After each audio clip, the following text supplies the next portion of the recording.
Hi, everyone. Happy Unfiltered Friday. The probably one of the last things that we're doing before we wrap it up for this holiday weekend. I'm going to give you all your grace period, your 2-minute grace period before we get started. I'm extremely excited about the topic of today's unfiltered conversation and cannot wait to share some thoughts around this because I know it's something that we have been hearing a lot about. It's something that we talk about in closed spaces. It's not necessarily something that we talk about with each other, though. And so the topic of allyship is one that is near and dear to my heart. If you are on our partner email list, then you got an email this morning about my thoughts on allyship and how it's shown up in my career. And so super excited to be in this space with you all discussing allyship, because I think it's going to be one of the things that actually makes a huge difference. And us getting this right is going to make a huge difference in what the future of corporate spaces, corporate culture, relationships, productivity looks like. And so really, really, really happy to be having this conversation. I will give you guys another minute before I start getting uncomfortable with being late, and then we will get started. Let me find some notes. Okay,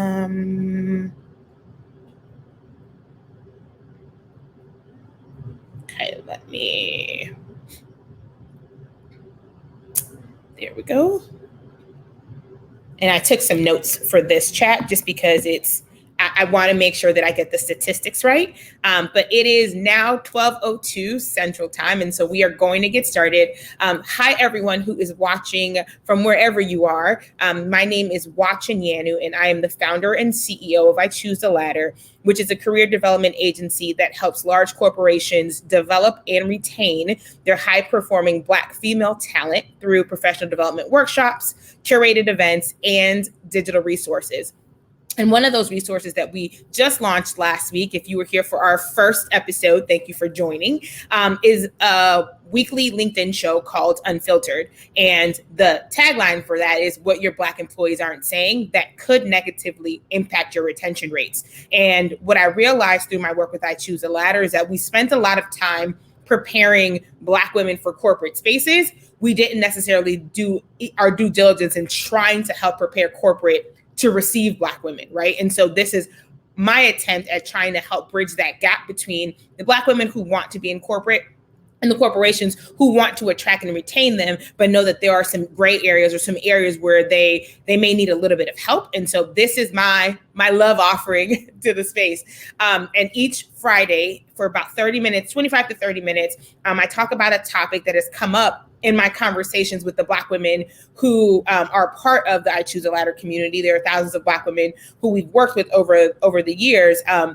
And there are things that they say to us that they don't necessarily say to their employers out of fear of maybe, retaliation, being blacklisted, being stereotyped, or being fired. But the reality is, if we are going to make change, employers need to hear these things so that they can make the changes that are appropriate for the different women or the different people within their organizations. And so y'all can't fire me because I work for myself. And so I'm going to say what they don't say in the same way that in our career chats on Wednesday, I say to the Black women what their employers don't necessarily say to them that could be negatively impacting their career progression. And so today we're going to talk about allyship. I think that maybe about 7 months ago, there was a Lean In study that came out. I think it was done in partnership with McKinsey. And one of the things that stuck out the most to me in that study was around the concept of allyship. So there was a portion of the study that had some data, and it said that 80% of white men and women consider themselves allies to people of different backgrounds within their organizations. In that same study, it said that only 26% of Black women feel like they have strong allies at work, right? So that's a huge disconnect where 80% of people are thinking that they are doing something to benefit a group, and only 26% of the people in that group feel like they're actually getting that benefit. And for a long time, I struggled with why was there such a big disconnect in perception versus reality as it pertained to allyship? And one of the conclusions that I came to, it's because of what Black people are not saying at work, what your Black employees are not saying to the people who think that they are white allies. And so we're going to talk a little bit about what allyship is and what it's supposed to be, what is possibly causing that disconnect. And then I'll touch on a couple of things that I think could be helpful in helping to bridge that gap. So hopefully y'all are here with me and you're keeping up with what I'm saying. You're picking up what I'm laying down. I think that's the phrase, whatever. Okay, so what is an ally? At a very basic level, the definition is a person or group or nation associated or united with one another in a common purpose, right? So you are allies because you have decided that there's a common purpose that you all want to go after, to achieve, to accomplish. And so you're working together in accomplishing that purpose. But the first question, especially as it pertains to corporate, is what is the purpose of the allyship, right? Are Black people and their allies clear on what the purpose that they're working towards is? Is it to retain more people? Is it to create a culture that is more inclusive? Is it to help with promotions? Is it to tear down systems? What is the common purpose that employers with privilege and their employees of color, specifically for this, they're Black women, what is the purpose that has been agreed upon? If there's not been a conversation, right, about what that purpose is and like a clear, unified North Star, it's going to be hard to become allies in a fight if you're in a fight, but you're fighting different battles within that fight, if that makes sense. So for the allies, if you're thinking about, promotions, right, and being allies in promotions, but what your Black employees are asking for is systems, allyship and tearing down systems, there's always going to be a disconnect because the purpose that you're working towards or the thing that you're working towards is not the same. And they may be parts of the same thing, but you're working towards different outcomes, right? The second thing that I think that people should think about is that how you show up for your colleagues, right? If you consider yourself an ally, how you show up for your colleagues may not be how they want you to show up. But because there has not been conversation that's been had, right? People don't know each other as people. There have not been conversations that have been had around like, what does an ally look like for you? So watching, as a Black woman working in this space, what does allyship look like for you? Typically what happens is we decide on our own, if we are the ones in privilege, with privilege, we decide what it looks like, what success looks like for the group that does not have the same privilege, and then we just get to work. The problem with that is you may be solving for a problem or prioritizing an area of the problem that isn't really being considered a priority by that group. When we talk about mentorship, we also have this conversation around the savior complex, right? So you've accomplished something. Like one of the things that we talk about is like you move out of the hood and now all of a sudden you are the authority on what people in the hood should be doing, right? It doesn't work like that. Nobody's asking you to come and save them. They're saying, let's do something in partnership. And so in order to be able to do that, you need to understand as the ally, what advocacy and allyship looks like for the group that you are trying to be an ally to. Another thing is that like allies, you don't get to label yourself an ally, right? The people who you are trying to be allies to identify who their allies are based on the actions of those allies, right? And again, if you aren't clear on what allyship for that group looks like, it's going to be incredibly hard for people who you are trying to help to identify you because the actions that you are doing are not in alignment with what they feel like their allies would be doing, right? It may be great, but it just may not be in alignment. The last thing that I think could cause a bit of the disconnect is that we talked about last week about the foundation of trust, right? Trust is the building block for all inclusive cultures. If you do not have the trust of your employees, if you do not have the trust of the women of color, if you do not have the trust of the Black women, it's going to be really hard to get to the root of issues that you can then build a solid foundation on. And it's the same with allyship, right? Sometimes because you don't know each other as people, or people don't necessarily know what your intentions are as an ally, and there's been tons of distrust, and like this is a conversation we can have at another time, but especially with like Black women and white women, there's a lot of underlying issues and tensions that are never discussed. And so sometimes even if your intentions are pure, because there's not a trust that's been developed, it's really hard for women of color, Black women, to say, yes, I want you to be speaking on my behalf when I'm not present. Yes, I want you to be the voice that is like being centered in a conversation, right? And so if you have not earned the trust of a group, right, and you will know based on the level of relationship that you have with that group, within your organization, within your life in general, if you have not earned the trust, you may think that you're an ally, but the level of skepticism through which your actions are going to be viewed may not allow for that group to label you as an ally, right? And so it's not that you aren't doing the things that need to be done. It's not that you are not, your heart isn't pure. It's that there may be a skepticism around why you're doing what you're doing because people don't know and trust you. We talk about this on the branding side all the time, right? The know, like, and trust factor. The same applies when you think about relationships as it pertains to being an ally around things that are so sensitive, like diversity and inclusion, and advocating for Black women, and advocating for people with disabilities, and advocating for people who are marginalized, right?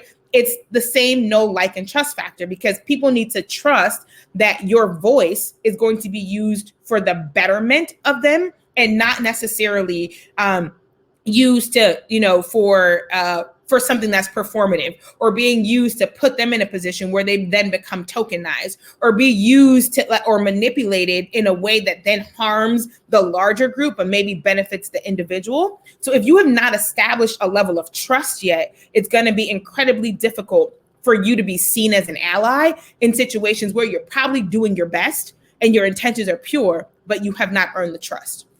And so let's talk a little bit about ways that you can show up, right? If you want to be an ally for a group, if you feel like it's something that you've realized and you've known for a while, that there are things that need to be changed, that you are someone who actually wants to be part of the purpose of change and changing the cultures that allow for some groups to be extremely successful, extremely comfortable, while other groups are literally trying to figure out how they can just make it through those environments, then this next portion was definitely thought about with you in mind, because I do understand that for some white people, right, some people who with positions of power, it can be frustrating to feel like, dang, I feel like I'm doing everything, but every time I say something or every time I try, I'm met with resistance, right? One of the reasons that I started the conversation with might be that. So take some time to examine like where you are in relationship with the people of color, the Black people, the Black women within your organization. So the first thing that I would recommend is that you get to know your colleagues as people. And I know I say this all the time, but y'all, it's so important, right? Because people tend to want to do business with, want to stand up for, want to push forward people who they know and they like. But if you don't know the people who work with you, you don't know what it's like to be in their shoes, in your work environment.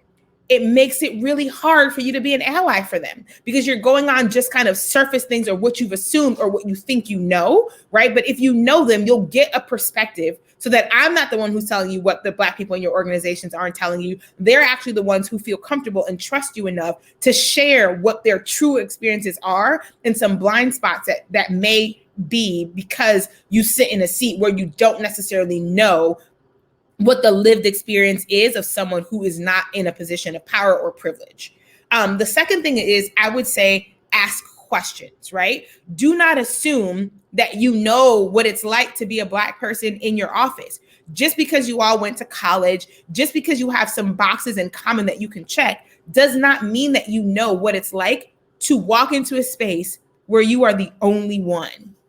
And for a lot of Black people and for a lot of Black women, you're sometimes the only one and the only woman, right? And in certain industries, and as you get to certain levels, that is the reality for a lot of people. If that's not something that you've experienced, there's no way that you can know what that experience is like unless you ask questions of the people, of the women, of the Black women who live that experience every day. And then you make room to listen. Right? You're not asking questions as a means to debate your reality versus theirs. You're not asking questions as a way to disprove or discredit their experience. You're asking questions because you actually want to know what it's like for this person who you know and you care about to be in the spaces that you occupy for 10, 12, 14 hours a day, right? And it's a desire to learn. It's an understanding that your experience is not the standard. Your experience is just your experience for a group of people. There are other normal lives. There are other normal ways of existing in these spaces that may not be normal for you. But as somebody who has power, it's going to help you to understand those subcultures within the cultures so that you can advocate in a way that is effective for people who are part of subcultures within a dominant culture in a corporate environment. The third thing is I run into this all the time as we talk to partners and potential partners, where it's, well, we have things for women, right? Don't paint all women with the same brush. There are things about being a woman in corporate spaces that are universal, right? Like we deal with sexism and all those things all the time.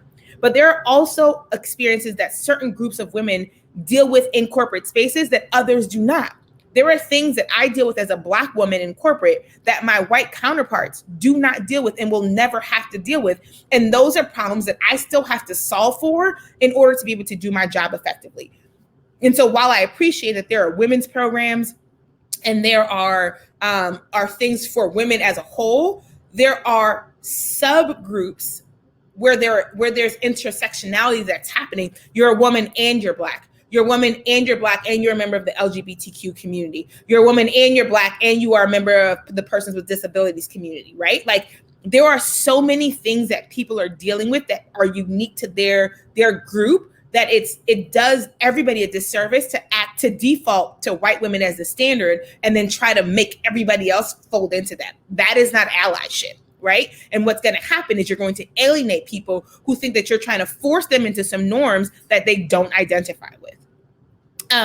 This next point, I think, is one that has been articulated as a frustration more times than I can care to count, but supporting people publicly, right? So you hear stories about being in group meetings, being conferences, being conference rooms, right? And somebody, usually somebody with a position of power, says something that's condescending, that's unfair, that's rude, that's dismissive, right? And in the room, nobody says anything.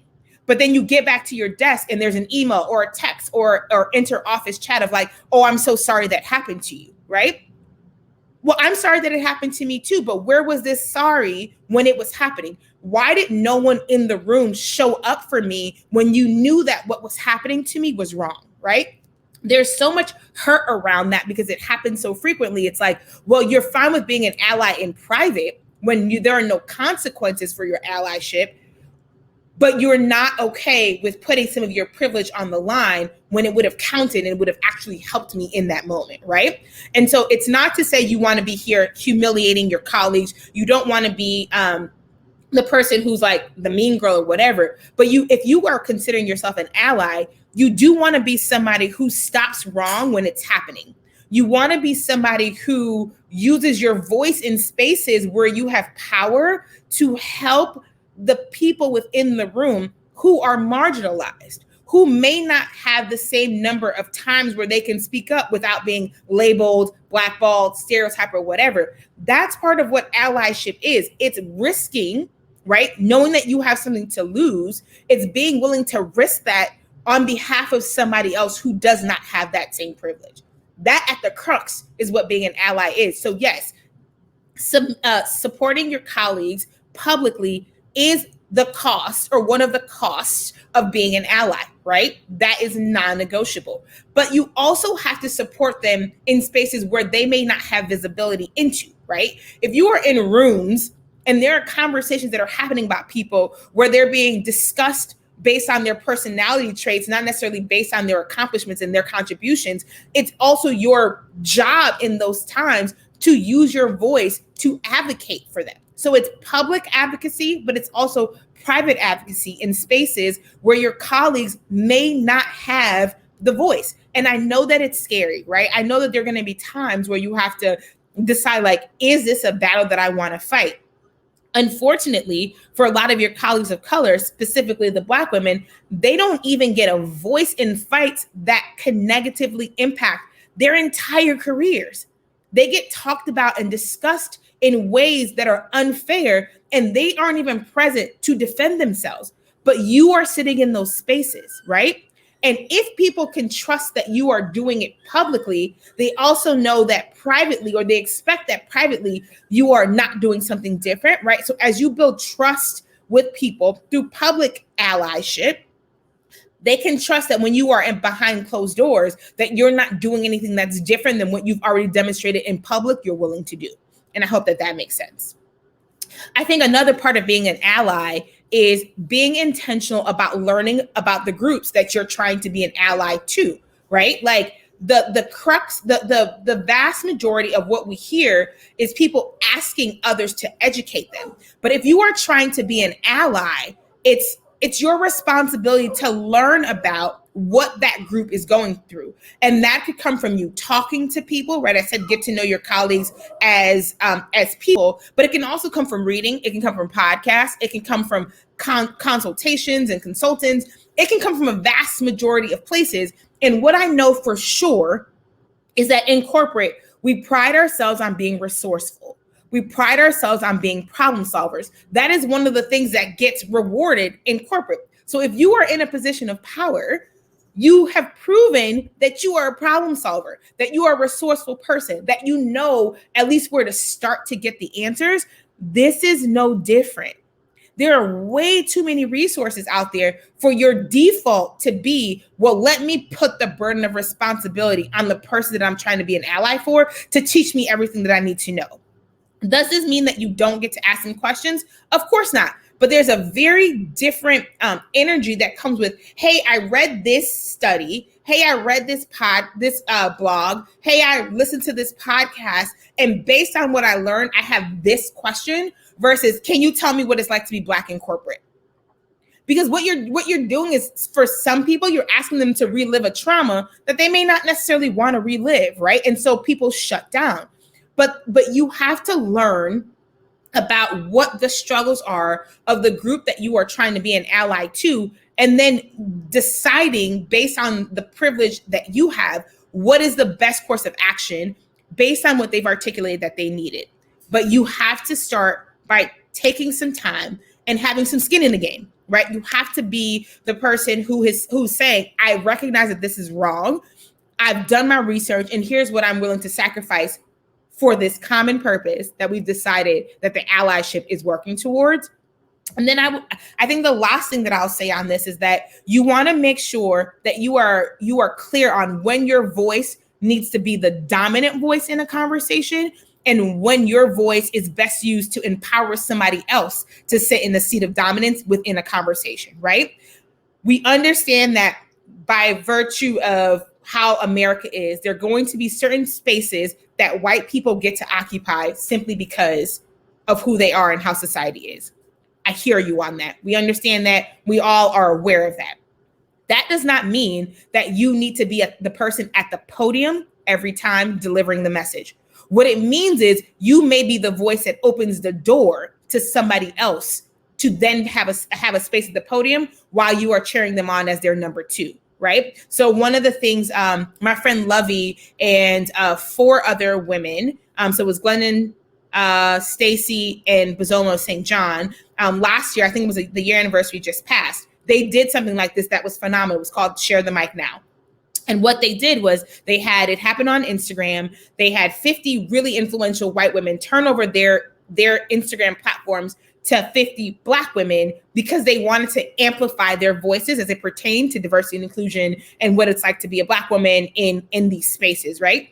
In that moment, they recognized that their best use of their voice was to give it to somebody else. I Choose a Ladder in partnership with the Executives Club of Chicago did something similar for women in corporate. We did it on LinkedIn because this is where we are as corporate people most of the time. But it's going to be really important to not let your ego get in the way to make you feel like you always have to be the person at the podium, right? Part of allyship is understanding when your voice is going to do good, like lots of good, and when your voice could do harm. And in those moments, choosing to step away from the podium, giving somebody else that space, and you cheering them on as their number two. I know that I've been very fortunate to have tons of allies who have advocated for me behind closed doors, who stand up for me publicly, who go to bat for me, right, when things are done that are unfair or disrespectful or dismissive, right? And what I know for sure is that not a lot of Black women have that, right? And I know that there are people who are well-intentioned, who are trying to give women that and who are trying to share their power. What I will say is your Black employees are saying to you is that needs to be done in partnership. That needs to be done in conversation with them about what showing up for them looks like.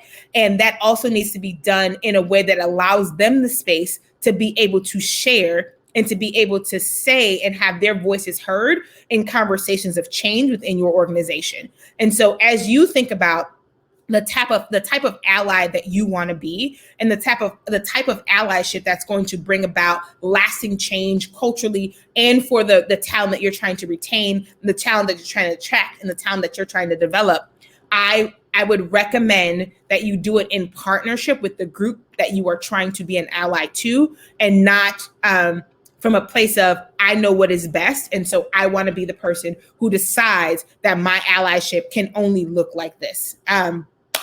As always, guys, if you want to keep the conversation going, I would love to hear your thoughts and your questions. You can connect with me on LinkedIn, of course, and send me a DM. You can also connect with us on Instagram at I Choose the Ladder, on Facebook at I Choose the Ladder. We also have a newsletter that goes out every week, and you can get on that list by texting CLIMB, CLIMB, to 66866, and we will make sure that we include you in the conversation. If you have any questions about anything that I said, or you want to connect on, how we can take this further, please drop me a message on LinkedIn. And with that, I will say have a fantastic weekend, and I look forward to seeing y'all back here next Friday at the same time. Have a great weekend, y'all. Bye.